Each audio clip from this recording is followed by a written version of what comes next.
Diamond Mela at Sri Kumaran Thangamaligai. Meenakshi Academy of Higher Education and Research. Admissions open. Apply online. Kanchipuram பச்சைய பாசல்ஸ், Chennai, Kanchipuram, Vellore, Tiruvannamalai. BJP கொள்கை என்னன்னாக்கா, எல்லாத்துக்குமே நீங்கள் உங்களோட இன்கமாக கன்சிடர் பண்ணி நீங்கள் அதுக்கு உண்டான டேக்ஸ் பே பண்ணணும். வெளிநாட்டினர் இந்தியாவை பார்க்கும்போது அவங்களுடைய பார்வை எப்படி இருக்குன்னா, இந்தியா ஒரு டேக்ஸ் டெரரிஸ்ட் கண்ட்ரி. பிஜேபி அரசாங்கத்தில் ஏறக்குறைய அதுதான் நிரூபணமாகிக்கிறது. தங்கத்துக்கு உண்டான டேக்ஸ் குறைச்சிருக்கிறாங்க. எதனால் குறைச்சாங்கன்னு நினைக்கிறீங்க? மக்கள் சந்தோஷமாக இருக்கட்டும்னு குறைச்சாங்கன்னு சொல்ல முடியாது. ஏன்னாக்கா அப்போ 2 வருஷத்துக்கு முன்னாடி தங்கத்துக்கு டேக்ஸ் ஏற்றினாங்கல்ல, அப்போ ஏன் ஏற்றினாங்க? வளர்ந்த நாட்டில் யாரும் சேமிக்கிறதே கிடையாது. யாரும் பசங்களை பற்றி கவலைப்படுறது கிடையாது. ஏன்னா பையன் என்ன படி படிச்சாலும் அவனுக்கு ஒரு வேலை கிடைக்கும், அவன் பழிச்சுக்கு போகிறான், ஆனால் சேமிப்பு முக்கியத்துவம் கொடுக்குறது கிடையாது. ஆனால் நம்ம நாடு அந்த மாதிரி கிடையாது. வேலை இல்லாத திண்டாட்டம் இன்றைக்கும் ஒரு மிகப்பெரிய அளவில் இருக்கிற நாடு. படித்தா வேலை கிடைக்கல. ஸோ அப்படி இருக்கும்போது இந்த இடத்துல சேமிப்பு ஊக்குவிக்காமல் செலவு ஊக்குவிக்கணும். நிறைய பணம் 50 கோடி 100 கோடி 500 கோடி அது மாதிரி வச்சுக்கிறவங்களாம் இதுக்கு மேலே நம்ம இந்தியாவில் இருந்தால் நல்லது இல்லை அப்படின்னு சொல்லிட்டு இந்தியா விட்டு வெளியே போகிறாங்க. வெளியே போயிட்டு இந்திய குடியுரிமையே வேண்டான்னு சொல்லிடுறாங்க. வேறு நாட்டுடைய குடியுரிமை வாங்குறாங்க. இப்போ உண்மையிலே நானும் அப்போ தான் போயிருக்கிறேன். ஓகே, நான் பார்த்தேன். ஸோ நிறைய பிரச்சனைகள் இருக்குது. இந்த வரி அப்படின்றது நம்ம நாட்டுக்கு தான் வரப்போகுது. அப்போ இதன் மூலமாக நிறைய நலத்திட்ட உதவிகளை அரசு செய்ய தான் போகுது அப்படின்னு தான் புரிஞ்சுக்க முடியும். நான் ஒரு பணம் படைத்தவனாக இருக்கிறேன். நான் நேரடியாக எம்ப்ளாய்மெண்ட் கிரியேட் பண்ணிட்டு போகிறேன். நான் நேரடியாக மக்களுக்கு உதவி பண்ணிட்டு போகிறேன். அது எங்கிட்ட இருந்து நீங்கள் வாங்கி நீங்கள் ஒரு ரோடு போட்டிங்கன்னா ஒரு மழைக்கு மேலே அந்த ரோடு தாங்க மாட்டேங்குது. எத்தனை ஏர்போர்ட் இடிஞ்சு விழுந்தது. பெரிய பணம் படைத்தவர்களுக்கும் இது பட்ஜெட் ஏற்புடையது இல்லை அப்படின்னு சொல்லும்போது அப்போ யாருக்கானது? கண்டிப்பாக இந்த பட்ஜெட்டுடைய மேஜர் பெனிஃபிஷியரின்னு பார்த்தீங்கன்னா சென்ட்ரல் கவர்மெண்ட் தான். இப்போ இந்த டேக்ஸால் பிஆர் சுந்தர் அவர்கள் பாதிக்கப்பட்டிருக்காரு, அதனால நேரடியாக இப்படி பேசுகிறாரோ அப்படின்னு தோணுது. ஒரு வருஷத்துக்கு நான் 30 லட்ச ரூபாய் டேக்ஸ் பே பண்ணுறேன். நான் லாபம் பண்ணாலும் டேக்ஸ் பண்ணி ஆகணும், நான் நஷ்டம் பண்ணாலும் அந்த காசை நான் டேக்ஸ் பே பண்ணி ஆகணும். இது எப்படி நியாயப்படுத்துவீங்க நீங்கள்? There is a point at which a honest man become dishonest. There is a point at which a dishonest man become honest. ஒரு துபாய்க்கு எங்கேயும் ஒரு 5% தான் இருக்குது. சரி, 5% எது ரிஸ்க் எடுக்கிறது? 5% பே பண்ணுவோம், நம்ம நிம்மதியாக போகலாம் அப்படின்னு. இதே 50% டேக்ஸ்னு வச்சிங்களேன், மாட்டினா ஜெயிலுக்கு போனாலும் பரவாயில்ல. ஒரு 2 தடவை வந்தோம்னா சக்ஸஸ்ஃபுல்லாக வந்துட்டோம்னாலே நமக்கு கேபிட்டல் மிச்சமாகி போகுது. அந்த மனோநிலை மாறும். வரி எப்படி இருக்கணும்னா, ஒரு மலர்லேருந்து ஒரு தேனி மலருக்கு வலிக்காமல் தேனை எடுத்து சாப்பிடுது, அந்த மாதிரி இருக்கணும் வரி வசூல்ன்றது. ஆனால் சில நேரங்களில் நம்ம நாட்டில் வரி விதிப்பு எப்படி இருக்குன்னா, கரும்பு மிஷின்லேருந்து கரும்பு ஜூஸ் எடுப்பாருங்க பாருங்க, அந்த மாதிரி இருக்கு. கலாட்டா வாய்ஸ் நேயர்களுக்கு வணக்கம். நான் சரவண ராம்குமார். இன்னைக்கு நம்ம கூட பங்குச்சந்தை நிபுணர் பிஆர் சுந்தர் அவர்கள் இருக்கார். அவர்கிட்ட நிறைய விஷயங்களை பேசலாம். வணக்கம் சார். வணக்கம். பட்ஜெட் நம்ம பார்த்துருப்போம் சார். இப்போ பொதுப்படையாக பேசுறதுக்கு முன்னாடி குறிப்பிட்டே பேசிடலான்னு, இப்போ இந்த ப்ராப்பர்ட்டிஸ் வாங்குறவங்களுக்கு இது ஒரு பெரிய தாக்கத்தை உண்டு பண்ணுது அப்படின்லாம் பேசப்படுது. அது பெரிய இம்பேக்டை க்ரியேட் பண்ணுது அப்படின்னு என்ன நடக்குது? இல்லை, பொதுவாகவேங்க இந்த பிஜேபி இவங்களுடைய ஒரு கொள்கை என்னன்னாக்கா, நீங்கள் சம்பளம் வாங்கும்போது உங்களுடைய வருமானத்துக்கு ஏற்ற மாதிரி ஒரு 5%, 10%, 20%, 30% டேக்ஸ் பண்ணுவீங்க. ஓரளவுக்கு ஒரு 15 லட்ச ரூபாய்க்கு மேலே வருமானம் இருந்ததுன்னா நீங்கள் 30% டேக்ஸ் ப்ராக்கெட்டில் வந்துடுவீங்க. ஆனால் நீங்கள் பங்குச்சந்தையில் பணம் முதலீடு பண்ணிங்கனால் அந்த லாங் டேர்ம் கேபிட்டல் கெயின் டேக்ஸ்னு சொல்லுவாங்க. நீங்கள் பங்குகளை வாங்கி ஒரு வருஷத்துக்கு மேலே வச்சுருந்துட்டு அதுக்கப்புறம் விற்றீங்கன்னா உங்களுக்கு வர லாபத்துக்கு லாங் டேர்ம் கேபிட்டல் கெயின் சொல்லுவாங்க. அது டேக்ஸ் 0வாக இருந்தது. ஏன்னா அது பல நாடுகளில் 0வாக தான் இருக்குது. அதை என்ன பண்ணாங்க, 0லேருந்து மாற்றி 10% அப்படின்னு கொண்டு வந்தாங்க. இப்போ இந்த பட்ஜெட்டில் 12% கொண்டு வந்துக்கிறாங்க. இவங்களுடைய பிஜேபியினுடைய கொள்கை என்னென்னா, ஒரு கால ஓட்டத்தில் ஒரு காலகட்டத்தில் உங்களுக்கு எந்தவித எக்ஸம்ஷனும் கிடையாது, எந்தவித கன்செஷனும் கிடையாது.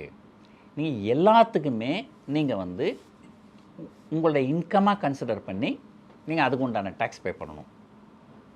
ஸோ அப்படி பார்த்தீங்கன்னா ஓரளவு வசதியாக இருந்தீங்கன்னா உங்களுக்கு எல்லாத்துக்குமே நீங்கள் 30% டேக்ஸ் பே பண்ணிடணும். நீங்கள் சம்பளம் வாங்குறீங்களா, அதுக்கு 30% டேக்ஸ் பே பண்ணுங்கள். ஷார்ட் டேர்ம் கேபிட்டல் கெயின் டேக்ஸாக 30% பே பண்ணுங்கள். லாங் டேர்ம் கேபிட்டல் கெயின் டேக்ஸாக 30% பே பண்ணுங்கள். பேங்க்கில் சேவிங்ஸில் அக்கௌண்ட் வச்சுருக்கிறீங்க, அதில் ஏதோ ஒரு இன்ட்ரெஸ்ட் கொடுக்குறாங்களா, அதுக்கு 30% பே பண்ணுங்கள். வீடு வாங்குறீங்களா, நாளைக்கு விற்கிறீங்களா, அது 30. ஸோ இதுதான் உங்களுடைய அல்டிமேட் ஒரு கோல். ஆனால் அது ஒரே நேரத்தில் அப்படி போக முடியாது. அது ஒரு நிறைய எதிர்ப்பு வரும். அதனால் இப்போ கொஞ்சம் கொஞ்சமாக செய்கிறாங்க.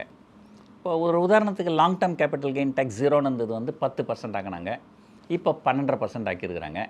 ஸோ இப்படியே போச்சுன்னா ஒரு 15, 20, 30ன்னு ஒரு கொண்டு வந்துடுவாங்க. ஸோ இதில் முக்கியமாக நம்ம வந்து இன்றைக்கி வந்து இந்த ரியல் எஸ்டேட் பற்றி பேச போகிறோம். இப்போது ஒரு காலத்தில் வந்து சட்டம் எப்படி இருந்ததுனாக்கா, நீங்கள் வந்து ஒரு வீடு நீங்கள் வசிக்கிறதுக்காக ஒரு வீடு நீங்கள் வாங்கினால் அதுக்கு வந்து கொஞ்சம் டேக்ஸ் கன்செஷன் இருக்குது. அது என்ன டேக்ஸ் கன்செஷன்னா, நீங்கள் அதுக்கு வந்து ஒரு இன்ட்ரெஸ்ட் பே பண்ணுவீங்க. நம்ம ஒரு வீடு வாங்குறோம்னா கடன் வாங்கி தான் வாங்குவோம், அது இஎம்ஐ பே பண்ணுவோம், அதுக்கு இன்ட்ரெஸ்ட் பே பண்ணுவோம். அந்த இன்ட்ரெஸ்ட்டுக்கு 2 லட்ச ரூபா வரைக்கும் டேக்ஸில் பெனிஃபிட் உண்டு. அதுக்கப்புறமா அந்த பிரின்சிபல் அமௌண்ட் பே பண்ணுவீங்க, அதுக்கு வந்து ஏடிசின்னு சொல்லுவாங்க. அதில் ஒரு 1.5 லட்ச ரூபா வரைக்கும் உங்களுக்கு ஒரு பெனிஃபிட் இருக்கும்.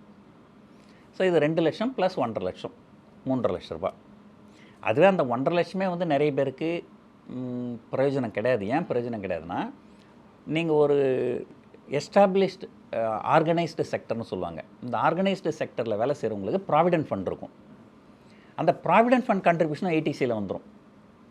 அதனால் இந்த வீட்டோட ஐடிசி வந்து ஒன்றும் பெரிய பெனிஃபிட் இருக்காது. அந்த ஒரு 2 லட்ச ரூபா தான் பெனிஃபிட். இது வந்து நீங்கள் முதல் வீடு வாங்கினீங்கனால். சரி, ஒரு வீடு வாங்கிட்டீங்க நீங்கள் வசிக்கிறதுக்காக. இப்போ இன்னொரு வீடு வாங்க போகிறீங்க. அந்த வீட்டை அதை கொஞ்சம் வாடகைக்கு விட்டு ஏதோ இது பண்ணிக்கலாம், நம்மகிட்ட சர்ப்ளஸ் கேஷ் இருக்குது, ஒரு 2வது வீடு வாங்குவோம் அப்படின்னு சொன்னால், முன்ன எப்படி இருந்தது சட்டம்னா, நீங்கள் 2வது வீடு வாங்கினீங்கனால் அது வந்து நீங்கள் வாடகைக்கு தான் விடணும். ஏன்னா உங்களுக்கு ஒரு வீடு போதும் இல்லையா? 2வது வீடு வாங்குறீங்கன்னா கண்டிப்பாக நீங்கள் வாடகைக்கு விடணும். அந்த வாடகையை வந்து உங்களுடைய வருமானமாக காமிச்சு அதுக்கு நீங்கள் டேக்ஸ் பே பண்ணணும். அது வந்து 1. 2வது, அந்த வீட்டை வாங்கிறதுக்காக நீங்கள் பேங்க்கில் கடன் வாங்கியிருப்பீங்க இல்லையா, அதுக்கு இன்ட்ரெஸ்ட் பே பண்ணுவீங்க இல்லையா, அந்த இன்ட்ரெஸ்ட்டை நீங்கள் செலவு கணக்கில் எழுதலாம். ஓகே. ஸோ இப்போ ஒரு உதாரணத்துக்கு ரொம்ப சிம்பிளாக சொல்கிறேன் உங்களுக்கு. யாரோ ஒருத்தர் வந்து ஒரு 1 கோடி ரூபாய்க்கு ஒரு அப்பார்ட்மெண்ட் வாங்குறாருன்னு வச்சுப்போம். 1 கோடி ரூபாய்க்கு ஒரு அப்பார்ட்மெண்ட் வாங்குறாருன்னா ஒரு பேங்க்கில் போயிட்டு கடன் வாங்குறாரு. கடனுக்கு வந்து 9% வட்டி அப்படின்னு வச்சுப்போம். அப்புறம் வருஷத்துக்கு எவ்வளோ இன்ட்ரெஸ்ட் பே பண்ணுவார் பேங்க்குக்கு? 9 லட்சம் பே பண்ணுவார். அந்த 9 லட்சம் அவருடைய செலவு கணக்கில் போயிடும். ஆனால் அதே 1 கோடி ரூபாய் வீட்டை நீங்கள் வாடகைக்கு விட்டிங்கனால் ஒரு வருஷத்துக்கு 2 லட்சம் தான் வாடகை கிடைக்கும். சென்னையில் இன்றைக்கி தேதிக்கு அதுதான் நிலைமை. இந்தியா முழுக்கவே அதான் நிலைமை. 2% 3% வரைக்கும் தான் வாடகை கிடைக்கும். ஸோ நீங்கள் 1 கோடி ரூபாய் வீட்டை வாடகை விட்டிங்கன்னா உங்களுக்கு 2 லட்ச ரூபா தான் வாடகை வரும். அதில் கிட்டத்தட்ட ஒரு 50,000 ரூபா, அதில் 30% ஆக்சுவலாக நான் ஒரு தோராயமாக சொல்கிறேன், ஒரு 50,000 ரூபா வந்து மெயின்டெனன்ஸுக்காக ஒதுக்கணும். ஆக மொத்தம் உங்களுடைய நெட் ரெண்டல் இன்கம் வந்து 1.5 லட்ச ரூபா தான். அது உங்கள் வருமானமாக காமிச்சு டேக்ஸ் பே பண்ணணும். ஸோ ஒரு பக்கம் 9 லட்சத்துக்கு டேக்ஸ் கிடையாது, இன்னொரு பக்கம் 1.5 லட்சத்துக்கு டேக்ஸு. அப்படின்னா அப்போ நெட்டாக நீங்கள் வந்து ஒரு 7.5 லட்ச ரூபாய்க்கு நீங்கள் டேக்ஸ் பே பண்ண வேண்டியிருக்குது இல்லை? அதனால் நிறைய பேர் வந்து விரும்பி ஒரு 2வது வீடு 3வது வீடு வாங்குவாங்க. நம்மக்கிட்ட காசு நிறைய இருக்குது, நமக்கு தேவைக்கு கொஞ்சம் அதிகமாக இருக்குது, ஏதோ ஒரு இடத்துல முதலீடு பண்ணி ஆகணுமே, ஒரு பாதுகாப்பாகவும் இருக்குன்ட்டு 2வது வீடு 3வது வீடும் வாங்கினாங்க. ஸோ இந்த பிஜேபி அரசாங்கம் வந்து முதல்ல என்ன பண்ணாங்க, நீங்கள் 2வது வீடோ 3வது வீடோ வாங்கினீங்கனால் அதுக்கு நீங்கள் பே பண்ணுற இன்ட்ரெஸ்ட்டு செலவு கணக்கில் எழுத முடியாது. அது அவ்வளோதான், நீங்கள் அவ்வளோதான், கிடையாது.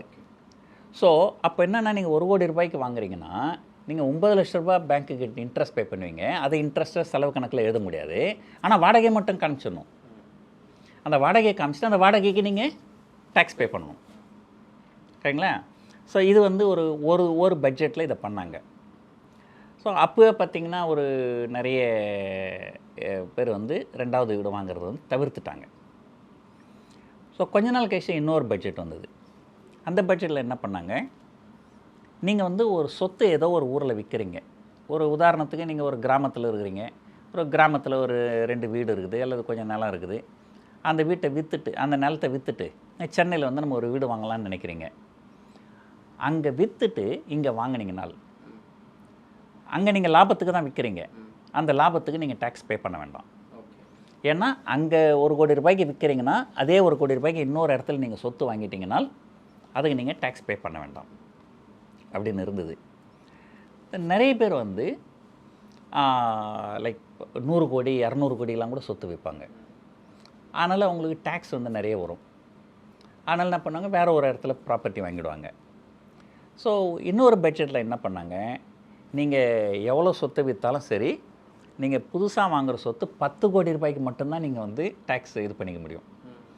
நீங்கள் 10 கோடி ரூபாய்க்கு மேலே நீங்கள் ஒரு சொத்தை விற்றீங்கனால் அதுக்கு வந்து நீங்கள் இன்னொரு இடத்துல சொத்தை வாங்கினாலாம் கணக்கு காமிக்க முடியாது, நீங்கள் டேக்ஸ் பே பண்ணி தான் ஆகணும் அப்படின்னு சொல்லிட்டாங்க. இது ஒரு நடந்தது. அதுக்கப்புறம் இந்த பட்ஜெட்டில் என்ன பண்ணியிருக்கிறாங்க, ஒரு இண்டெக்ஸேஷன் பெனிஃபிட் அப்படின்னு சொல்லுவாங்க. இப்போ ஒரு சிம்பிள் எக்ஸாம்பிள் உங்களுக்காக சொல்கிறேன். ஒரு 2001 நீங்கள் போய் ஒரு 1 லட்சம் ரூபாய்க்கு ஒரு அப்பார்ட்மெண்ட் வாங்கினீங்க. இன்றைக்கி அது ஒரு 4 லட்சம் ரூபாய் போகுதுன்னு வச்சுப்போம். இப்போ நீங்கள் வாங்கினது 1 லட்சம், இன்றைக்கி நீங்கள் விற்கிறீங்கன்னா 4 லட்சம். அப்போ உங்களுடைய லாபம் எவ்வளோ? 3 லட்சம். ஆனால் உண்மையிலேயே உங்களுக்கு அது ஒரு பெரிய சந்தோஷமாக இருக்காது. ஏன்னா 2001 1 லட்ச ரூபாயோட மதிப்பும் இன்றைக்கி இருக்கிற 1 லட்ச ரூபாய் மதிப்பும் சேம் கிடையாது. வேறு பணத்தோட மதிப்பு குறைஞ்சிருக்குது. கரெக்டுங்களா? அதனால் என்ன பண்ணுவாங்க, இந்த 24 ஆண்டு காலத்தில் வந்து உங்களுக்கு இன்ஃப்ளேஷன் இருந்திருக்கும். அதுக்காக என்ன பண்ணுவாங்க, அவங்க இன்ஃப்ளேஷன் இண்டெக்ஸ்னு ஒன்று கொடுப்பாங்க. ஸோ அந்த இண்டெக்ஸ் இன்ஃப்ளேஷன் கணக்குப்படி பார்த்தீங்கன்னா, நீங்கள் 2001 நீங்கள் 1 லட்ச ரூபாய்க்கு வாங்கியிருந்தீங்கனால் இன்றைக்கி வந்து அது வந்து 3,65,000. அது ஒரு கணக்கு கொடுத்துருப்பாங்க. இன்கம் டேக்ஸ் டிபார்ட்மெண்ட்டில் ஒரு கணக்கு கொடுப்பாங்க. அதெல்லாம் நம்ம கொடுத்தோம்னா புரியாது. புரியுற மாதிரி சிம்பிளாக சொல்லிடுறேன். ஸோ இன்றைக்கி நீங்கள் அந்த அப்பார்ட்மெண்ட்டை நீங்கள் 4 லட்ச ரூபாய்க்கு விற்றீங்கன்னா இன்கம் டேக்ஸ் டிபார்ட்மெண்ட் என்ன சொல்லுவாங்க, சார் நீங்கள் வாங்கின விலை 365. நீங்கள் வாங்கினது 1 லட்சம் தான், பட் இன்ஃப்ளேஷன்லாம் அட்ஜஸ்ட் பண்ணி நீங்கள் வாங்கினது வந்து 3,65,000 சார். ஆனால் இப்போ 4 லட்சத்துக்கு விற்றுக்கிறீங்க. அப்போ உங்களுக்கு 35,000 ப்ராஃபிட்டு. அந்த 35,000 ப்ராஃபிட்டுக்கு நீங்கள் 20% டேக்ஸ் பே பண்ணிடுங்க. அப்போ 35,000க்கு 20% போட்டிங்கன்னா எவ்வளோ வரும்? ஒரு 7,000 ரூபாய் வரும். 7,000 ரூபாய் தான் டேக்ஸ் பே பண்ணுவீங்க. இப்போ வந்து இந்த பட்ஜெட்டில் என்ன பண்ணிட்டாங்கன்னா, அந்த இண்டெக்ஸேஷன் பெனிஃபிட் கிடையாது அப்படின்னு சொல்லிட்டு, ஆனால் இந்த long term capital gain tax வந்து 20%லேருந்து 12% குறைச்சிருக்கிறாங்க. ஆனால் இண்டெக்ஸேஷன் பெனிஃபிட் எடுத்துட்டாங்க. இப்போது அதே 1 லட்ச ரூபாய்க்கு வாங்கிட்டு அதே 4 லட்ச ரூபாய்க்கு நீங்கள் இன்றைக்கி விற்றீங்கன்னா இப்போ என்ன சொல்லுவாங்க, சார் உங்களுக்கு இண்டெக்ஸேஷன் பெனிஃபிட்லாம் கிடையாது, நீங்கள் வாங்கினது 1 லட்சம், இப்போ விற்றது 4 லட்சம், அப்போ உங்கள் டோட்டல் ப்ராஃபிட்டு 3 லட்சம். அது 3 லட்சத்துக்கு 12% பே பண்ணிவிடுங்க. அப்போ 3 லட்சத்துக்கு 12% பே பண்ணிங்கன்னா எவ்வளோ வரும்? ஒரு 35,000 வரும். ஸோ ஒரு தோராயமான கணக்கு சொல்கிறேன். ஸோ 7,000 பே பண்ண இடத்துல இப்போ எவ்வளோ பே பண்ண போகிறீங்க? 35,000 பே பண்ண. 35,000. ஒரு 7,000 35,000ன்றது ஒரு கேல்குலேஷனு பெரிய. இதே வந்து ஒருத்தர் 1 கோடிக்கு வாங்கிட்டு 4 கோடிக்கு விற்றாருன்னா அவர் 35 லட்சம் பே பண்ணணும். 7 லட்சம் பே பண்ணுற இடத்துல, ஸோ 7,000 பே பண்ணுற இடத்துல 35,000 பே பண்ணுறது ஒரு பெரிய விஷயமா இருக்காது. ஆனால் 7 கோடி பே பண்ணுற இடத்துல 35 கோடி பே பண்ண வேண்டி வரும். 700 கோடி பே பண்ணுற இடத்துல 3,500 கோடி பே பண்ண வேண்டி வரும். இந்த பிஸ்னஸ்க்கே அது பெரிய ஒரு கண்டிப்பாக இல்லைங்களா? ஸோ இது வந்து ஒன்று இருக்குது. இதுக்கு அடுத்தது ஒரு கேள்வி என்னென்னா, இந்த அளவுக்கு வந்து ஒரு வெளிநாட்டினர் வந்து இந்தியாவை பார்க்கும்போது அவங்களுடைய பார்வை எப்படி இருக்குதுன்னா, இந்தியா வந்து ஒரு டேக்ஸ் டெரரிஸ்ட் கண்ட்ரி இல்லைங்களா? இப்போ நீங்களும் நானும் லேமன், நமக்கு எதுவும் தெரியாது இல்லைங்களா? ஆனால் நமக்கு செய்தித்தாளில் வர செய்திகளை நம்ம பார்ப்போம். இப்போ திடீர்னு ஒரு நாள் என்ன பண்ணாங்க, வோடாஃபோன் ஐடியான்னு ஒரு கம்பெனிக்கு இது, அவங்களுக்கு வந்து நீ 20,000 கோடி நீங்கள் டேக்ஸ் பே பண்ணணும் அப்படின்னாங்க. இப்போ என்ன கேள்வினா, நேற்று வரைக்கும் இல்லாதவர் திடீர்னு இன்றைக்கி எப்படி 20,000 கோடி வருது? அப்போ இவங்க 10 வருஷமாக கேட்க வேண்டியதை கோட்டை விட்டுட்டு இன்றைக்கி திடீர்னு வந்து மொத்தமாக வந்து கேட்குறாங்கன்னா, இப்போ அந்த 10 வருஷமாக இவங்க கேட்கலையேன்னு சொல்லிட்டு அங்கே வேறு ஏதாவது செலவு பண்ணிகிட்ருப்பாங்க. ஸோ அந்த மாதிரிலாம் நிறைய ஒரு இது வரும். ஸோ வெளிநாட்டினரை பொறுத்த வரைக்கும் இந்தியாவை பார்க்குற பார்வை எப்படி இருக்குன்னா, இது வந்து ஒரு டேக்ஸ் டெரரிசம் கண்ட்ரி.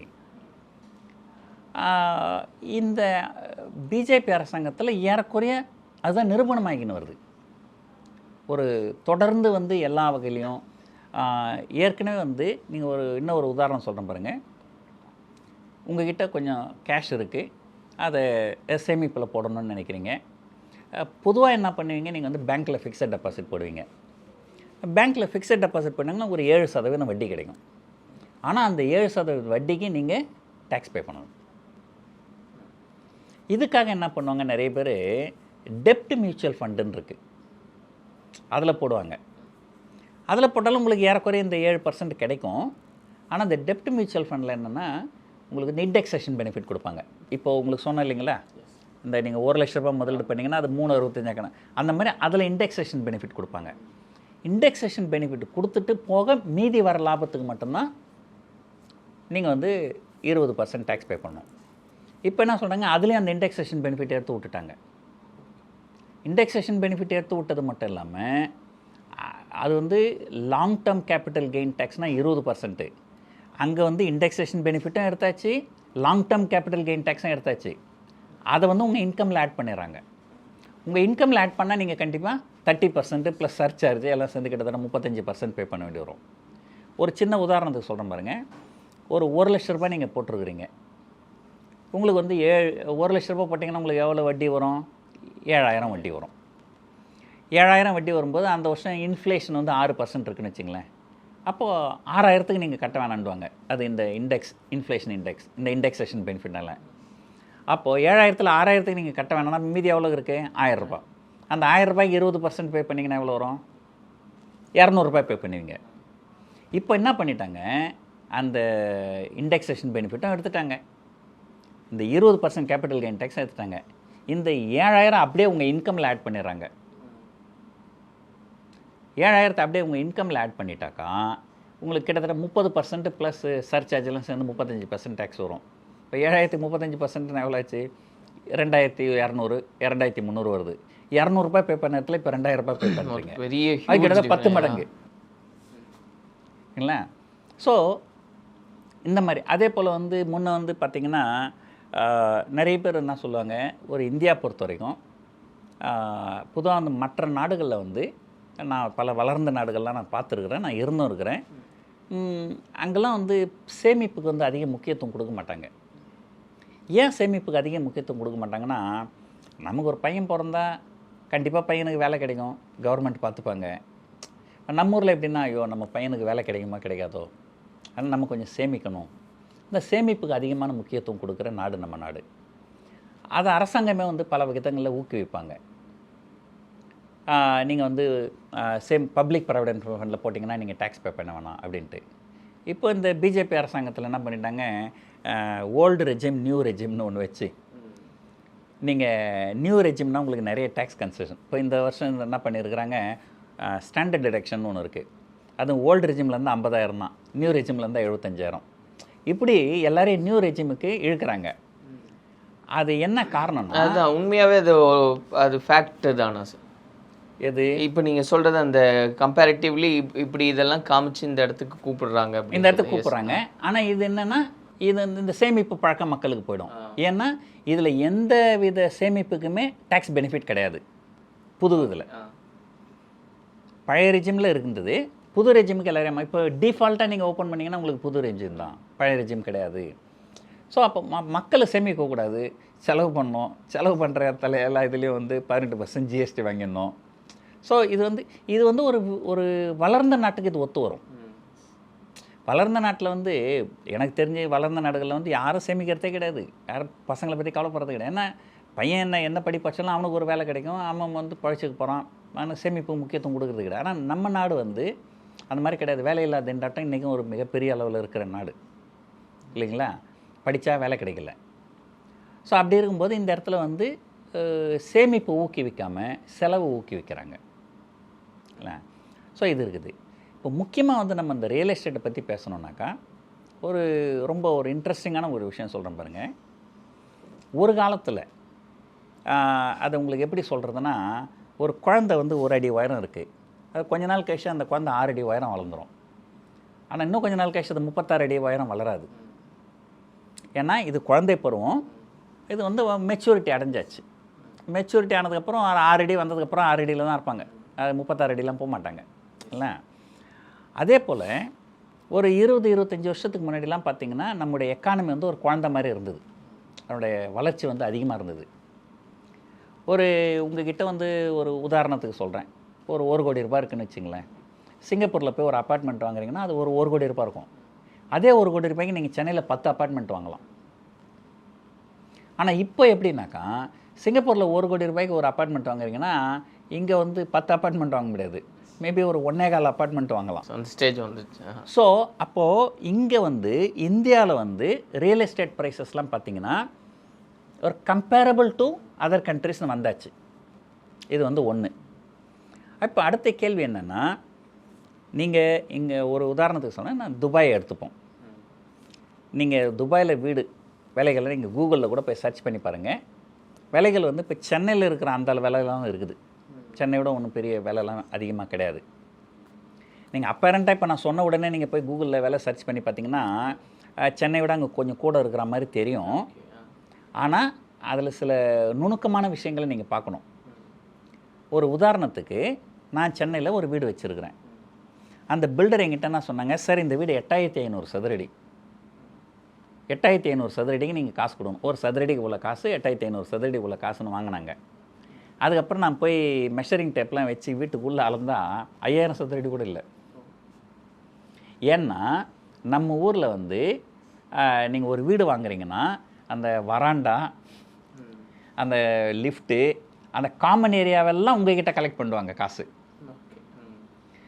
ஆனால் துபாயில் நீங்கள் ஒரு வீடு வாங்குறீங்கன்னா ஒரு 1000 சதுரடின்னு வீடுன்னு சொன்னாங்கன்னா நீங்கள் உள்ளே அளந்து பார்த்தீங்கன்னா 1000 சதுரடி இருக்கும். அதாவது கார்பெட் ஏரியான்னு சொல்லுவாங்க. ஸோ இப்போ துபாயில் வந்து ஒரு சதுரடி 20,000 ரூபா அப்படின்னு வச்சிங்களேன். சென்னையில் அது ஒரு சதுரடி 20,000னா அது ரெண்டும் சமம் கிடையாது. கரெக்டுங்களா? ஸோ அதை கணக்கு பண்ணி பார்த்தீங்கன்னாக்கா எனக்கு தெரிஞ்சு நான் துபாயில் இருக்கிறேன். இப்போது நான் அங்கே விலைகள்லாம் பார்த்துருக்குறேன். சென்னை விட சீப்பாக இருக்குது அல்லது ஈக்குவலாக இருக்குது. அது அந்த ஏரியா பொறுத்தது. இப்போ நீங்கள் வந்து இப்போ சென்னையில் வந்து அடையாரை எடுத்துக்கின்னு அங்கே அப்படி கம்பேர் பண்ணக்கூடாது. இப்போ இங்கே அடையாறு எடுக்கிறேன்னா ஒரு போஷ் ஏரியா எடுக்கிறேன்னா அங்கே ஒரு போஷ் ஏரியா பார்த்திங்கன்னா விலை வந்து ஒன்றும் பெரிய வித்தியாசம் இல்லை, ஏறக்குறைய ஒரே விலை இருக்குது. ஓகே, என்னென்ன அட்வான்டேஜ்னு சொல்கிறேன் கேட்டுங்க. ஸோ முதல்ல வந்து நீங்கள் ஒரு இன்வெஸ்ட்மெண்ட் பண்ணி வாடகை வருதுன்னா அந்த வாடகைக்கு டேக்ஸ் கட்ட வேண்டாம். இங்கே வாடகை வந்தால் வாடகைக்கு டேக்ஸ் கட்டணும். ஒன்று.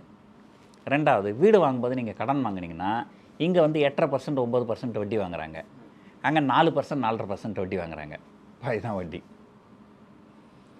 மூணாவது, இங்கே வீடு 1 கோடி ரூபா கொடுத்து ஒரு வீடு வாங்கினீங்கன்னா ஒரு வருஷத்துக்கு வாடகை ஒரு 2 லட்சம் கிடைக்கும், அங்கே வந்து ஒரு 7-8 லட்சம் கிடைக்கும். ரெண்டல் ஈல்டுன்னு சொல்லுவாங்க. அந்த ரெண்டல் ஈல்டு ரொம்ப அதிகம் துபாயில். ஸோ ரெண்டல் ஈல்டு அதிகம், அந்த ரெண்டல் ஈல்டுக்கு டேக்ஸ் பே பண்ண வேண்டாம். கரெக்டுங்களா? அங்கே இன்ட்ரெஸ்ட்டு கம்மி, இங்கே பாதி இன்ட்ரெஸ்ட் தான் அங்கே. அதுக்கப்புறம் நாளைக்கு பின்னைக்கு உங்களுக்கு லாபம் வந்ததுன்னு விற்றீங்கன்னா கேபிட்டல் கெயின் டேக்ஸ் கிடையாது. ஸோ இந்த ஃபேக்ட்னால தான் நிறைய பேர் இங்கேருந்து அங்கே மூவ் ஆகுறாங்க அப்படின்லாம் பார்க்குறோம். இது எல்லாமே தான் கிரவுண்ட் ஃபேக்ட். கண்டிப்பாக கடந்த 2-3 வருஷத்தில் பார்த்தீங்கன்னா இந்தியர்கள் துபாயினுடைய ரியல் எஸ்டேட்டில் இன்வெஸ்ட்மெண்ட் பண்ணுறது கிட்டத்தட்ட 50 மடங்கு 100 மடங்கு அதிகமாக இருக்குது இந்த 3 வருஷத்தில், கடந்த 3 வருஷத்துலேயே. இது மட்டும் இல்லை, நிறைய வந்து பெரிய ஒரு அல்ட்ரா HNI கிளைண்ட்ஸ் அப்படின்னு சொல்லுவாங்க. நிறைய பணம் 50 கோடி 100 கோடி 500 கோடி அது மாதிரி வச்சுக்கிறவங்களாம் இந்த இதுக்கு மேலே நம்ம இந்தியாவில் இருந்தால் நல்லது இல்லை அப்படின்னு சொல்லிட்டு இந்தியா விட்டு வெளியே போகிறாங்க. வெளியே போயிட்டு இந்திய குடியுரிமையே வேண்டான்னு சொல்லிடுறாங்க, வேறு நாட்டுடைய குடியுரிமை வாங்குறாங்க. இது மட்டும் தானே இல்லை, அதுக்கு வேறு ஃபேக்டர்ஸும் காரணமாக இருக்குது. ரியல் எஸ்டேட் மட்டும் கிடையாது, பட் இது வந்து ஒரு ஒட்டுமொத்தமான இது. அது எந்த தொழில் பண்ணாலுமே நீங்கள் டேக்ஸ் ப்ராப்ளம் இருக்குது இல்லைங்களா? அது ஒரு இது இருக்குது. ஸோ அதனால் வந்து ஏன் நம்ம இங்கே இருக்கணும்? அஃப்கோர்ஸ் சிலரால் வந்து வெளிநாட்டுக்கு போக முடியாது இல்லைங்களா? இப்போ ஒரு உதாரணத்துக்கு நான் ஒரு யூடியூப் சேனல் வச்சுருக்கிறேன், உங்களை மாதிரி தான் நானும் ஒரு யூடியூப் சேனல் வச்சுக்கிறேன். என்னோடய யூடியூப் சேனல் நான் மட்டும்தான் பேசுவேன், வேறு யாரும் பேச மாட்டாங்க. அப்போது நான் அதை இந்தியாவிலேருந்து பண்ணேன்னா துபாயிலேருந்து பண்ணேன்னா இடம் பெரிய பிரச்சனை இல்லை. ஆனால் நீங்கள் அந்த மாதிரி பண்ண முடியாது. நீங்கள் வந்து எல்லாரையும் சந்திக்கணும், இங்கே இருக்கிறவங்களை பார்க்கணும். சென்னையில் இருக்கிற ஒவ்வொருத்தரை சந்தித்து நீங்கள் இன்டர்வியூ எடுக்கிறீங்க. நீங்கள் துபாயில் வந்து இந்த பிஸ்னஸ் நடத்த ஏன்னா என்னால் நடத்த முடியும். ஸோ யார் யாருக்கெல்லாம் அந்த மாதிரி ஒரு நம்ம வந்து இங்கே இருந்து தான் இந்த தொழிலை கவனிக்கணுன்ற அவசியம் இல்லை, நம்ம எங்கேருந்து வேணாலும் நம்ம தொழிலை பண்ணிக்கலாம் அப்படின்ற ஒரு இது இருந்தால் நிறைய பேர் என்ன பண்ணுறாங்க, வெளிநாட்டுக்கு போயிடுறாங்க. ஒரு ஸ்டாட்டிஸ்டிக்ஸ் வந்து சொல்லுது, கடந்த 10 ஆண்டுகளில் இந்திய குடியுரிமையை விட்டுட்டு வெளிநாட்டுக்கு போகிறவங்க அது வந்து ரொம்ப அதிகமாகினே வராங்க அப்படின்னு. அப்போது இந்த பெரும் பணக்காரர்கள்லாம் வெளிநாட்டுக்கு போனால் அது வந்து கண்டிப்பாக நம்முடைய எக்கானமி ஒரு வகையில் பாதிக்காது. இல்லை அதுதான் சார், அது எந்த அளவுக்கு அது இம்பேக்ட் கிரியேட் பண்ணுன்றது தான். அது நம்ம அறுதியிட்டு இத்தனை சதவீதம் நம்மளால் சொல்ல முடியாது. இப்போ ஒரு உதாரணத்துக்கு என்கிட்ட நிறைய காசு இருக்குது, நான் ஒரு 10 வீடு வாங்கி வாடகைக்கு விட்டுட்டு இருக்கலாம்னு நினைக்கிறேன். அப்புறம் அந்த 10 வீடு வாங்கும்போது அந்த ரியல் எஸ்டேட்டு துறை நல்லாயிருக்கும், அந்த 10 வீட்டுக்கு டைல்ஸ் போடணும், டைல்ஸ் போட்டுறவங்களுக்கு வேலை கிடைக்கும், பெயிண்ட் அடிக்கணும், பெயிண்டருக்கு வேலை கிடைக்கணும், ப்ளம்பருக்கு வேலை கிடைக்கும், எலக்ட்ரீஷியனுக்கு வேலை கிடைக்கும். ஒரு எக்கானமி, ஒரு ரியல் எஸ்டேட்டுன்றது அது வந்து ஒரு எக்கானமியில் ஒரு மேஜர் பார்ட் அது.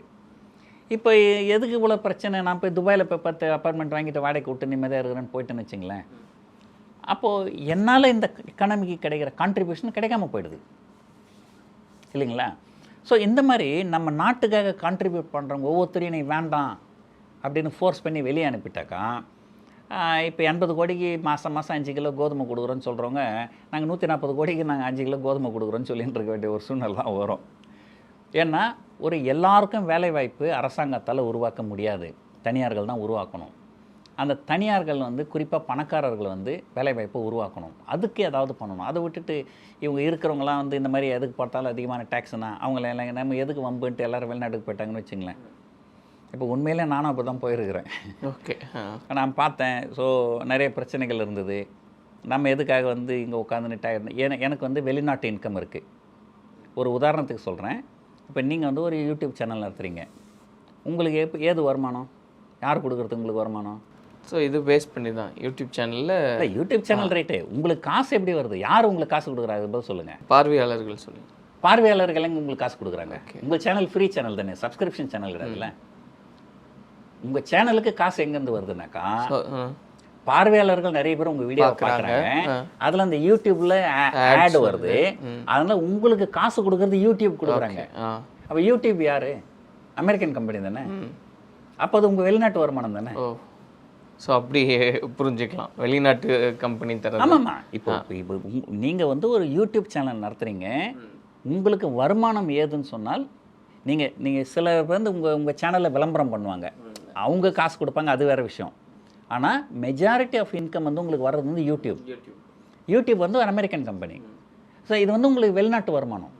ஆனால் அந்த வெளிநாட்டு வருமானத்துக்கு நீங்கள் இந்தியன் கவர்மெண்ட்டுக்கு டேக்ஸ் பே பண்ணுறீங்க. இப்போ நான் என்ன பண்ணுறேன், சரி எதுக்கு ரொம்ப டேக்ஸ் பே பண்ணணும், நம்ம ஒரு 6 மாதத்துக்கு மேலே துபாயில் இருந்துருவோம், அப்போ துபாயிலேருந்தே வீடியோ போட்டுப்போம். அப்போ என்ன பண்ணுறேன், என்னோடய யூடியூப் வந்து எனக்கு துபாய் அக்கௌண்ட்டு காசு அனுப்பிச்சிருங்க, எனக்கு இந்தியன் அக்கௌண்ட்டு காசு அனுப்பாதீங்க அப்படின்னு சொல்லிடுறேன். அவங்க நான் எங்கே கேட்டாலும் கொடுத்துருவாங்க. ஸோ துபாய் அக்கௌண்ட்டுக்கு காசு வந்துடுது. ஸோ துபாயில் எனக்கு டேக்ஸ் கிடையாது. ஸோ உங்கள் சேனல் துபாயில் இருக்கிறனால நீங்கள் டேக்ஸ் பே நான் டேக்ஸ் பே பண்ணிடுதில்லை. ஆனால் உங்கள் சேனல் இந்தியாவில் இருக்கிறதுனால டேக்ஸ் பே நீங்கள் இந்தியாவுக்கு டேக்ஸ் பே பண்ணுறீங்க. ஸோ அதான் சொன்னேன், யார் யாருக்கெல்லாம் அந்த ஒரு வாய்ப்பு இருக்குதோ அவங்கள வந்து கண்டிப்பாக வந்து வெளிநாட்டுக்கு போயிடுவாங்க. அப்போ அது யாருக்கு நஷ்டம்? ஸோ அது கண்ட்ரி தான் கண்டிப்பாக வந்து நாட்டுக்கு அது நஷ்டம் தான் அது. ஸோ இதெல்லாம் வந்து ஒரு அரசாங்கம் வந்து, அதாவது ஒரு அரசாங்கம்ன்றது எப்படி இருக்கணும்னாக்கா, ஒரு வரி விதிப்பை பற்றி ஒரு தடவை வைரமுத்து பேசியிருந்தார். ஒரு வரி எப்படி இருக்கணும்னா, ஒரு மலர்லேருந்து ஒரு தேனி மலருக்கு வலிக்காமல் தேனை எடுத்து சாப்பிடுது, அந்த மாதிரி இருக்கணும் வரி வசூல்ன்றது. ஆனால் சில நேரங்களில் நம்ம நாட்டில் வரி விதிப்பு எப்படி இருக்குன்னா, இந்த கரும்பு மிஷின்லேருந்து கரும்பு ஜூஸ் எடுப்பாருங்க பாருங்கள், அந்த மாதிரி இருக்குது. இவ்வளோ வித்தியாசம் இருக்குன்றது. ஆமாம். இல்லை இது வந்து என்னுடைய ஓமானம் கிடையாது, இது வைரமுத்தோட ஓமானம். இல்லை அது கரும்பு மிஷின்றது அது அவர் சொன்னது தான். சரி, அப்படி இருக்கக்கூடாது, இப்படி இருக்கணும், அப்படி இருக்கக்கூடாது அப்படின்னு சொன்னது வைரமுத்து. ஸோ இந்த மாதிரி வந்து ஒரு பாயிண்ட் ஆஃப் டைமில் வந்து ரொம்ப வரி அதிகம்னாக்கா அது வந்து ப்ரொடக்டிவாக இருக்காது. இன்னொன்று சொல்லுவாங்க, there is a point at which an honest man become dishonest, there is a point at which a dishonest man become honest, இல்லைங்களா? ஒரு சின்ன உதாரணத்துக்கு சொல்கிறேன் பாருங்கள். சிங்கப்பூரில் வந்து வரி விகிதங்கள் குறைவு, கேட்டுங்களா? சரி, இப்போ நான் ஏதோ ஒரு பிஸ்னஸ் பண்ணுறேன், இல்லைங்களா? நான் வரி கட்டலை, ஏமாத்திடுறேன், பிளாக் மணி ஆகிடுது, இல்லைங்களா? சட்டப்படி தப்பு தான், இருந்தாலும் அது அரசாங்கம் கண்டுபிடிக்க முடியாது, இல்லைங்களா? ஆனால் 100க்கு 99.9999% மக்கள் அதை பண்ண மாட்டாங்க, டேக்ஸை கட்டிடுவாங்க. ஏன் தெரியுங்களா டேக்ஸை கட்டிடுவாங்க? நான் வந்து ஒழுங்காக டேக்ஸை கட்டிட்டால், டேக்ஸ் ரொம்ப கம்மி, அந்த டேக்ஸை நான் ஒழுங்காக கட்டிட்டேன்னா எனக்கு வந்து ஒயிட்டில் இன்கம் வந்துடுது. அதை காமிச்சு நாளைக்கு பேங்க்கில் என்னால் லோன் வாங்க முடியும். நீங்கள் சிங்கப்பூரில் போய் ஒரு ஹவுசிங் லோன் வாங்கினீங்கன்னா ரேட் ஆஃப் இன்ட்ரெஸ்ட் எவ்வளோ இருக்கும்னு நினைக்கிறீங்க? 1% 1.5% வருஷத்துக்கு. அவ்வளோ குறைவான வட்டி விகிதத்தில் உங்களுக்கு நிறைய லோன்ஸ் கிடைக்கும். அப்போ நம்ம பிஸ்னஸ் எக்ஸ்பேண்ட் பண்ணலாம். கரெக்டுங்களா? ஆனால் இந்தியாவில் பாருங்கள், உங்களுக்கு மெர்சிடிஸ் பென்ஸ் வேணுமா, நீங்கள் இன்கம் டேக்ஸை கட்டாமல் கூட நீங்கள் வாங்கலாம். நீங்கள் இந்தியாவில் நீங்கள் ஒரு வீடு வாங்குறது ரொம்ப ரொம்ப ரொம்ப கஷ்டம்.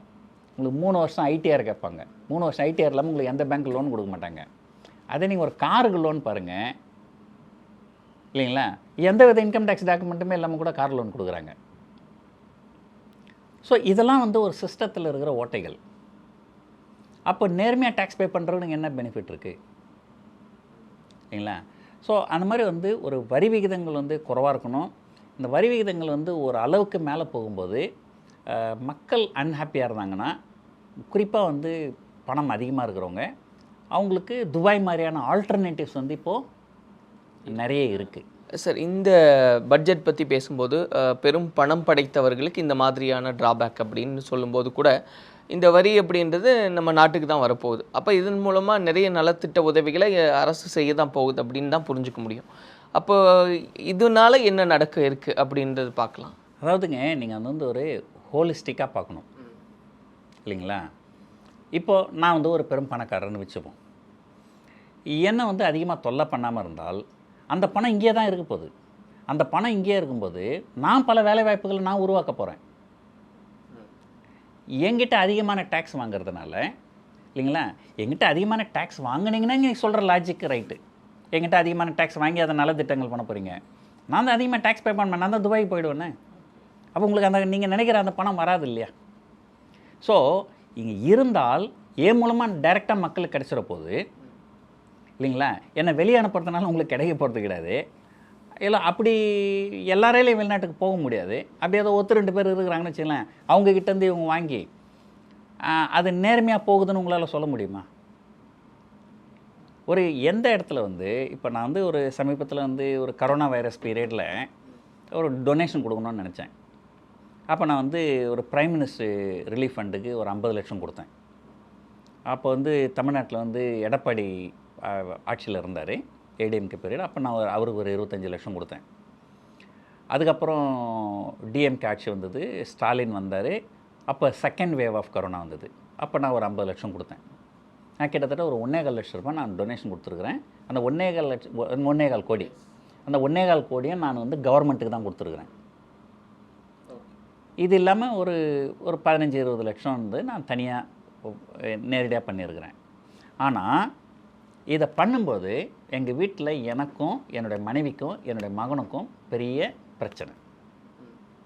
என்னுடைய மனைவியும் என்னுடைய மகனும் என்ன சொன்னாங்க, நம்ம எவ்வளோ செஞ்சாலும் நம்ம நேரடியாக தான் மக்களுக்கு செய்யணும். நீங்கள் அரசாங்கத்துக்கு போச்சுனால் அது வந்து முழுசாக மக்களுக்கு போய் சேரும்ன்றதுக்கு எந்த வித கேரண்டியும் கிடையாது. அது வீட்டிலேருந்து எதிர்ப்பு, வீட்டிலேருந்தே எதிர்ப்பு. ஸோ அப்போ பாருங்கள், நான் வந்து ஒரு பணம் படைத்தவனாக இருக்கிறேன். நான் நேரடியாக எம்ப்ளாய்மெண்ட் க்ரியேட் பண்ணிட்டு போகிறேன். நான் நேரடியாக மக்களுக்கு உதவி பண்ணிட்டு போகிறேன். அது எங்கிட்டேருந்து நீங்கள் வாங்கி நீங்கள் ஒரு ரோடு போட்டிங்கன்னா ஒரு மழைக்கு மேலே அந்த ரோடு தாங்க மாட்டேங்குது இல்லை? எத்தனை ஏர்போர்ட் இந்த மழைக்கு அந்த கெனோஃபின்னு சொல்லுவாங்க, எத்தனை ஏர்போர்ட் இடிஞ்சு விழுந்தது. ஸோ இது என்னென்னா வந்து இப்போ அதாவது இப்போ அந்த அரசாங்கத்துக்கு போனால் அது மக்களுக்கு தானே பயன்படுது அப்படின்றதுனால நீங்கள் எல்லாத்துலேயுமே 99% டேக்ஸ் போட்டு போயிடுங்களேன். அது நியாயம் சொல்லுவீங்களா? எல்லாம் மக்களுக்கு தானே போகுது. அது லாஜிக் கிடையாது. மக்களுக்கு எப்படி போகணும் அப்படிங்கிற ஒரு இது இருக்குது. அப்போ குறைவான டேக்ஸ் வாங்குகிற நாடுகள் இருக்குது, அங்கெல்லாம் வந்து மக்களுக்கு எதுவுமே செய்யலையே அரசாங்கம். இப்போ சிங்கப்பூரில் டேக்ஸ் குறைவாக தான் இருக்குது. அப்போ அவங்களாம் மக்களுக்கு எதுவும் செய்யாமல் இருக்கிறாங்க. ஸோ ஒரு வரியை நீங்கள் வந்து எப்படி வசூலிக்கிறீங்க, அந்த வரியை நீங்கள் எப்படி மக்களுக்கு பயன்படுத்துகிறீங்க அப்படின்றது ஒரு வரைமுறை இருக்குது. எதுக்கட்டாலும் வந்து ஒரே இது டேக்ஸ் மட்டும் ஏற்றிக்கினே போயிடலாம் அப்படின்றது அது வந்து நெகட்டிவ் இம்பேக்டை கொடுக்கும். இந்த மாதிரி சரியான வரையறையாக இருக்காது. அது சரியான வரையறையாக இருக்காது. அது எதிர்மறை விளைவுகளை உருவாக்கும். ஏன்னா ஒரு எம்ப்ளாய்மெண்ட் ஆப்பர்ச்சுனிட்டி கிரியேட் பண்ணுறவன் வந்து வெளிநாட்டுக்கு போயிடுவான். அப்போ அந்த நாட்டோட எக்கானமி தான் இப்போ இதுவாகும். அப்போ இந்த பட்ஜெட்டை பொறுத்த வரைக்கும் இது யாருக்கு பெனிஃபிட்டான பட்ஜெட்னு பார்க்குறீங்க சார்? ஏன்னா பெரிய பணம் படைத்தவர்களுக்கும் இது பட்ஜெட் வந்து ஏற்புடையது இல்லை அப்படின்னு சொல்லும்போது அப்போ யாருக்கானது? கண்டிப்பாக இந்த பட்ஜெட்டுடைய மேஜர் பெனிஃபிஷியரின்னு பார்த்தீங்கன்னா சென்ட்ரல் கவர்மெண்ட் தான், வேறு யாருக்கும் இல்லை மக்கள் கேட்குறேன் சார் இல்லைங்களா? ஸோ பொதுமக்கள் பொறுத்த வரைக்கும் ஏதோ ஒரு சிலருக்கு யானைக்கு சோள பொறி கொடுத்துருப்பாங்க. அது யாருக்கெல்லாம்? ஒரு உதாரணத்துக்கு பார்த்தீங்கன்னா இந்த ஸ்டாண்டர்ட் டிடக்ஷன் வந்து 50,000 75,000 ஆக்கியிருக்கிறாங்க. ஸோ அந்த மாதிரி ஒரு சில இப்போ எங்களை சொல்கிறாங்க, இப்போ இந்த சில மொபைல் ஃபோனுக்கெலாம் ஒரு 5% டியூட்டி கட் பண்ணியிருக்கிறோம் அப்படிலாம் சொல்கிறாங்க. ஸோ எந்த ஒரு பட்ஜெட்டுமே வந்து ஒரு 100% வந்து நெகட்டிவாக இருக்காது இல்லைங்களா? ஒரு பொதுவாக மனிதர்களை பற்றி சொல்லுவாங்க, ஒரு சினிமாவில் மட்டும்தான் இவன் வில்லன் இவன் ஹீரோ. இப்போ ரியல் லைஃப்பில் வந்து ஒருத்தர் 90% நல்லவன் 10% கெட்டவன் அப்படி தான் இருக்க முடியும். எல்லாருமே வந்து 100% கெட்டவங்களாம் இருக்க மாட்டாங்க, 100% நல்லவங்களாம் இருக்க மாட்டாங்க. அதே போல் வந்து ஒரு பட்ஜெட் வந்து 100% எல்லாமே டேக்ஸ் கிடையாது. ஏன்னா எதிர்கட்சிகள் பேசும்போது பதில் சொன்னோம்ல, அதுக்காக வந்து ஒரு 99 டேக்ஸ் ஏற்றி விட்டால் கூட ஒரு இடத்துல கொஞ்சம் குறைச்சிருவாங்க. அப்போ எதிர்கட்சி கேட்டால் அவனுக்கு பாருங்கள் இங்கே நான் குறைச்சிருக்கிறேன் அப்படின்னு சொல்லலாம். ஸோ அந்த மாதிரி ஒரு சில இடங்களில் அவங்க குறைச்சிருக்கலாம். இல்லை இந்த பெனிஃபிட்டை பற்றி பேசும்போது குறைவாக பேசும்போது எனக்கு என்ன தோணுதுன்னா, இப்போ இந்த டேக்ஸால் வந்து பிஆர் சுந்தர் அவர்கள் வந்து பாதிக்கப்பட்டிருக்காரு, அதனால நேரடியாக இப்படி பேசுகிறாரோ அப்படின்னு தோணுது. இல்லை அப்படி சொல்ல முடியாது. கண்டிப்பாக வந்து நான் பாதிக்கப்பட்டிருக்கிறேன். ஒரு அதனுடைய வெளிப்பாடு தானே இது? இல்லை அதனுடைய வெளிப்பாடுன்னு இல்லைங்க. இப்போ வந்து நான் வந்து இப்போ உங்கள் சேனலில் நான் பேசுகிறேன்னா I am talking as a representative of the public. நீங்கள் வந்து பப்ளிக்கில் வந்து பல லட்சம் பேர் நீங்கள் ஒவ்வொருத்தர்கிட்ட போய் இன்டர்வியூ பண்ண முடியாது. ஸோ அந்த பப்ளிக்கில் ஒருத்தனா நீங்கள் என்னை தேர்ந்தெடுத்து இப்போ பப்ளிக் சார்பாக நான் பேசுகிறேன். இல்லை அதுதான் உண்மை. அப்போ அதுதான் கேட்குறேன், அது எந்த அளவுக்கு சஃபரானா அந்த ஒரு இது வரும் அப்படி கேட்குறேன். இல்லை எந்த அளவுக்குன்னா இப்போ நம்ம என்ன ஒரு பர்சன்டேஜாக பேச முடியும். இப்போ ஒரு உதாரணத்துக்கு நான் வந்து ஒரு பங்குச்சந்தை ட்ரேடர் வர்த்தகர். இப்போ எங்கள் பங்குச்சந்தை பொறுத்தவரையும் பார்த்தீங்கன்னா எஸ்டிடி ஏற்றிட்டாங்க இல்லைங்களா? ஒரு சின்ன உதாரணத்துக்கு சொல்கிறேன் பாருங்கள் உங்களுக்கு. முதல்ல டேக்ஸ்னால் என்ன, அதுக்கு பதில் சொல்லுங்கள் எனக்கு. மக்களுக்கு நல்லது செய்யணும்னுங்காட்டிக்கு எல்லாரும் பங்களிப்பை கொடுக்கணுன்றது இல்லைங்க, அது வேறு விஷயம். அதாவது நீங்கள் ஒரு தொழில் செய்கிறீங்க, ஓகே, அதில் ஒரு உங்களுக்கு லாபம் வருது. லாபம் வந்தால் அதில் ஒரு பகுதியை நீங்கள் கவர்மெண்ட்டுக்கு கொடுக்குறீங்க, அதுதானே டேக்ஸ். சரி, நீங்கள் ஒரு தொழில் செய்கிறீங்க, அதில் நஷ்டமாச்சுன்னு வச்சுங்களேன், நஷ்டாச்சுன்னா அது நம்ம தான் எடுத்துக்கிறோம். அப்போ அப்படி தான் இருக்குது. அது ஓகே, நஷ்டம் தான் நீங்கள் ஏற்றுக்கிறீங்க, அப்போ டேக்ஸ் கொடுப்பீங்களா? இல்லையே. ஸோ உலகம் முழுக்க என்ன நடைமுறை இருக்குன்னா, நீங்கள் ஒரு தொழில் செய்கிறீங்கனால் அந்த தொழிலில் உங்களுக்கு லாபம் வந்ததுன்னா லாபத்தில் ஒரு பகுதியை நம்ம அரசாங்கத்துக்கு கொடுக்குறோம், அதுக்கு பேர் தான் டேக்ஸு. ஆனால் பங்குச்சந்தையில் நாங்கள் வர்த்தகம் பண்ணும்போது எஸ்டிடின்னு ஒரு டேக்ஸ் இருக்குது, அது பேர் செக்யூரிட்டிஸ் டிரான்சாக்ஷன் டேக்ஸ்னு சொல்லுவாங்க. நாங்கள் லாபம் வந்தாலும் அந்த டேக்ஸை கொடுத்துடணும், நஷ்டம் வந்தாலும் நான் அந்த டேக்ஸை கொடுத்துடணும். சரிங்களா? அது ஒன்று. இப்போது நான் ஜஸ்ட் நேற்று என் பையன் ஒரு கம்பெனி வச்சுருக்கிறான், அவன் கம்பெனியில் வர்த்தகம் பண்ணுறான். அவன் அதை நான் செக் பண்ணி பார்த்தேன், 3 லட்ச ரூபாய் எஸ்டிடி பே பண்ணியிருக்கிறேன் கடந்த 4 மாதத்தில். 4 மாதத்துக்கு 3 லட்சம்னா ஒரு வருஷத்துக்கு எவ்வளோச்சு? 12 லட்ச ரூபாய். இப்போது அதை வந்து கிட்டத்தட்ட 40% இன்க்ரீஸ் பண்ணிட்டாங்க, 40லேருந்து 60% வரைக்கும் இன்க்ரீஸ் பண்ணியிருக்கிறாங்க. அப்படி பார்த்தா என் பையனுடைய கம்பெனியில் கிட்டத்தட்ட ஒரு 15-16 லட்ச ரூபாய் நாங்கள் எஸ்டிடி பே பண்ணுறோம். என் கம்பெனியில் ஏறக்குறைய சிமிலர் அமௌண்ட்டு. ஒரு வருஷத்துக்கு நான் 30 லட்ச ரூபாய் டேக்ஸ் பே பண்ணுறேன். நான் லாபம் பண்ணாலும் டேக்ஸ் பண்ணி ஆகணும், நான் நஷ்டம் பண்ணாலும் அந்த காசை நான் டேக்ஸ் பே பண்ணி ஆகணும். இது எப்படி நியாயப்படுத்துவீங்க நீங்கள்? டேக்ஸுங்கிறது என்னது? உங்களுக்கு வர லாபத்தில் ஒரு பகுதியை நீங்கள் அரசாங்கத்துக்கு கொடுக்குறதுக்கு பேர் தான் டேக்ஸு. ஆனால் பங்குச்சந்தை பொறுத்த வரைக்கும் எங்களுக்கு லாபம் வந்தாலும் நாங்கள் அதை கொடுத்தாகணும், நஷ்டம் வந்தாலும் நாங்கள் கொடுத்தாகணும். இது வந்து 1. 2வது, இப்போது அரசாங்கம் என்ன பண்ணுவாங்க, நீங்கள் மாதமாக சம்பளம் வாங்குறீங்க, நீங்கள் சம்பளம் வாங்குனீங்கன்னா அவங்களுக்கு கொஞ்சம் முன்னாடியே கொஞ்சம் காசு கொடுத்துடணும் அரசாங்கத்துக்கு.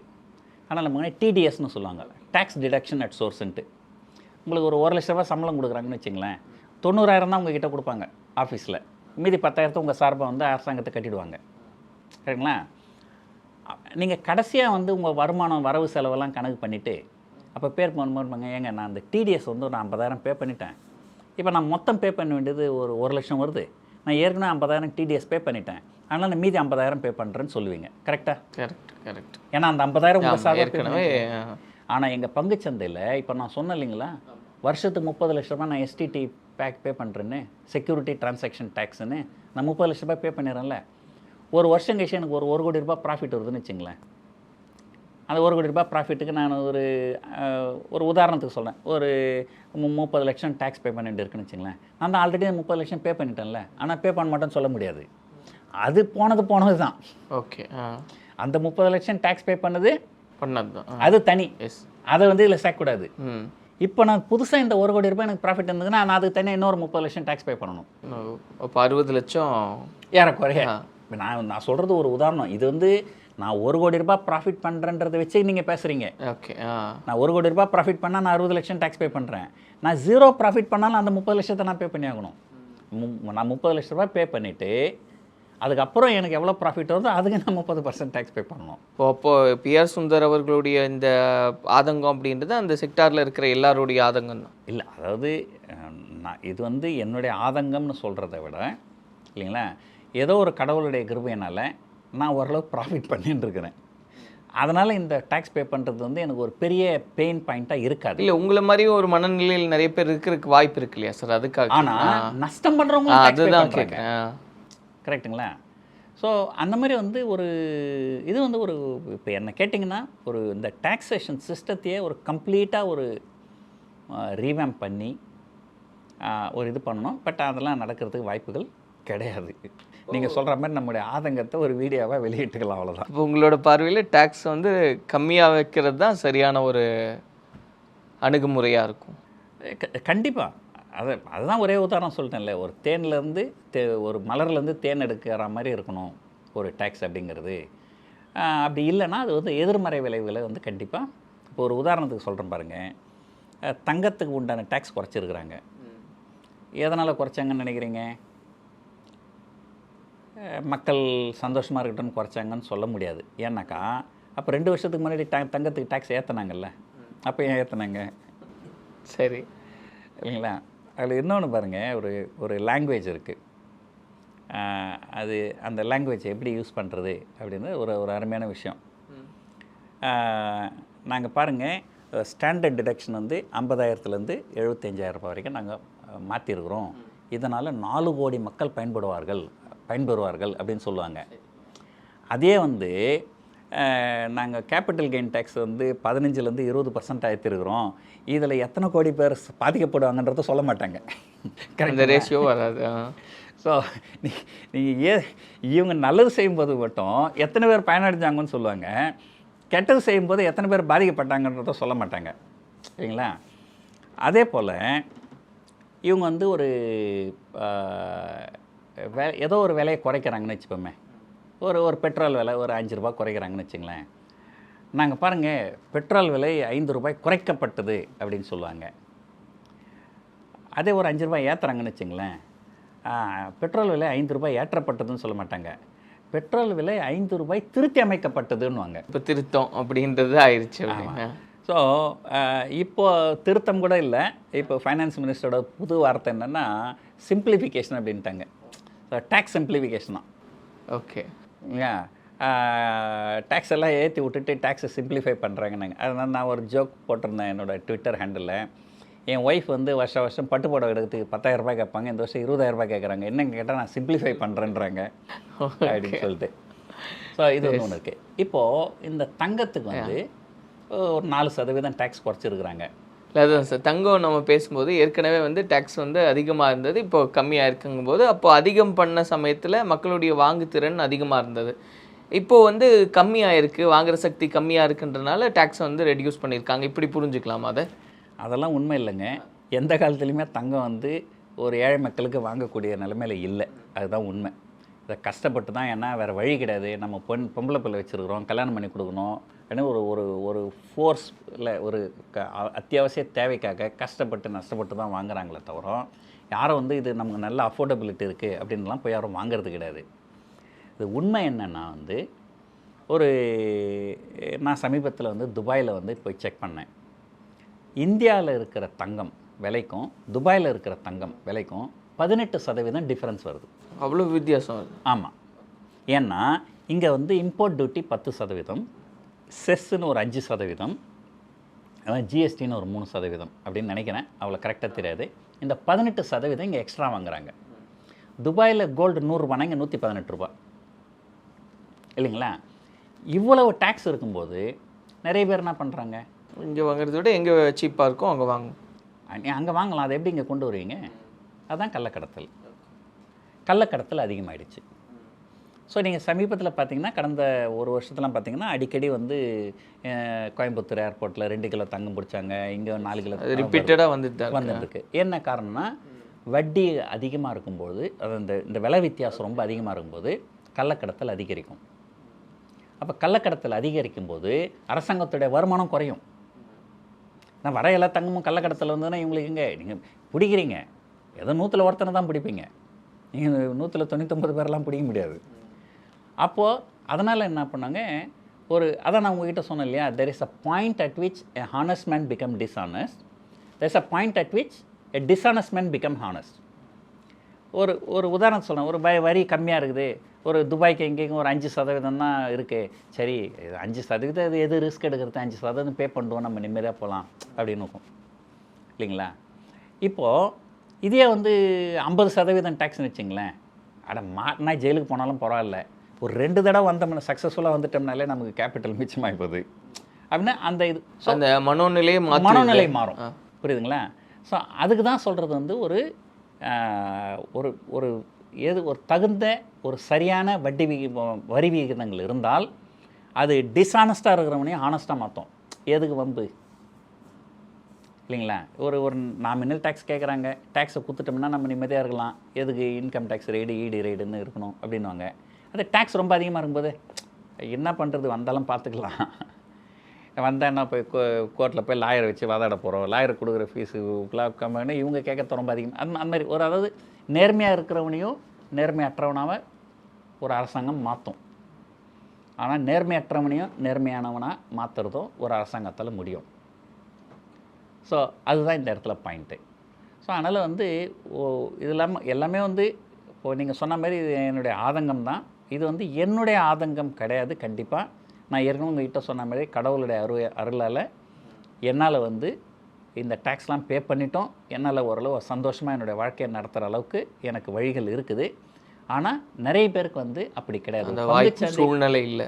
ஆமாம், பங்குச்சந்தை செபியே சொல்கிறாங்க, பங்குச்சந்தை வர்த்தகத்தில் 90% மக்கள் நஷ்டமடைகிறாங்க அப்படின்றாங்க. அப்போ 90% மக்கள் நஷ்டமடைகிற இடத்துல அந்த 90% மக்கள்கிட்டே இவங்க எஸ்டிடி வாங்குறாங்க. அது எப்படி நியாயம்? ஒரு பெரிய தாக்கத்தை தான் ஏற்படுத்துது கண்டிப்பாக. ஆனால் நான் அந்த மீதி 10% இருக்கிறதுனால எனக்கே இவ்வளோ ஆதங்கம் இருக்குதுனாக்கா அப்போ அவங்களுக்கு எவ்வளோ இருக்குன்னு கொஞ்சம் யோசனை பண்ணி பாருங்கள். ஸோ நன்றி சார், நிறைய கருத்துக்களை பகிர்ந்துருக்கீங்க. இனி வரக்கூடிய காலங்களிலே இது குறித்து நம்ம இன்னும் நிறைய நேர்காணல்கள் பண்ணலாம். நன்றி. டைமண்ட் மேளா அட் ஸ்ரீகுமரன் தங்க மாளிகை. Meenakshi Academy of Higher Education and Research. Admissions open. Apply online. Kanchipuram Pachaiyappa Silks, Chennai, Kanchipuram, Vellore, Tiruvannamalai.